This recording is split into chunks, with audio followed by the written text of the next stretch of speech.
ছিলেন জাতীয় মহিলা কমিশনের সদস্য অর্চনা মজুমদার। রাজ্যের নারীদের সুরক্ষা, পেশাগত দিক থেকে পরিকাঠামো ব্যবস্থার তথ্য তালাশ সহ একাধিক কর্মসূচি নিয়ে তার এই রাজ্য সফর বলে জানা গেছে। আজ আগরতলায় এসে সৌজন্য সাক্ষাতে মিলিত হন পুর নিগমের মেয়র দীপক মজুমদারের সঙ্গে। রাজ্য সফরের উদ্দেশ্য সহ রাজ্যে নারী নিরাপত্তা, পরিকাঠামোগত ব্যবস্থার উন্নয়ন নিয়ে একগুচ্ছ মত বিনিময় করেন মেয়রের সঙ্গে। তার রাজ্য সফরে মূলত কোন কোন বিষয়ের প্রতি ফোকাস থাকবে তাও এদিন তুলে ধরেছেন অর্চনা মজুমদার। তারপরে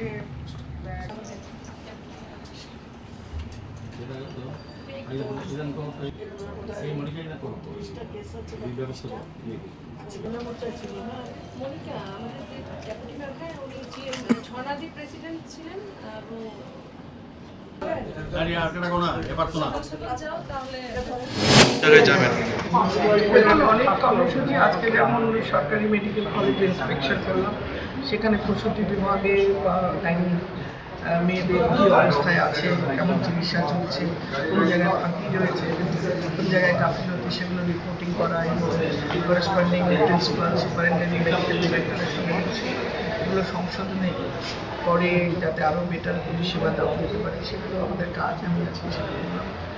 ওনার সঙ্গে একটা কার্টিসি ভিজিট করলাম, শুধু কার্টিসি না, আমি চাইছিলাম এই মেয়রের যে ইনফ্রাস্ট্রাকচার ডেভেলপমেন্টের যে পয়সা উন্নয়ন, তার মধ্যে যদি আমাদের বৃদ্ধাশ্রম, সখী বা যেসব মহিলারা ladies girls hostel, college, university, সব মেয়েদের জন্য যে জায়গাগুলো রয়েছে ডেজিগনেটেড, সেইখানে কি ইনফ্রাস্ট্রাকচার যেমন বাথরুমের ইয়ে করা, জলের সরবরাহ, ইলেকট্রিসিটি, সোলার, জেনারেটার, রাত্রেবেলা রাখা, একটা লাইন চালু করতে বললাম, যে মানে যেটা ওনাকে প্রপোজাল দিলাম যে জিআই ট্যাগ দিয়ে কোনো একটা হেল্পলাইন নাম্বার, যদি মেয়েদের বিরাট রাস্তাঘাটে কোনো জায়গায় কোনো অসুবিধা হয়, যে ওটাকে যদি লোকেশনটা তাতে তার একটা লাইনে করতে পারে।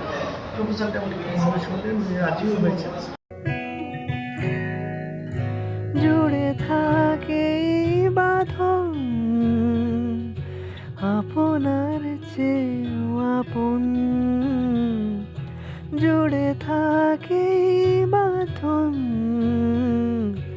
আপনার চেয়েও আপন।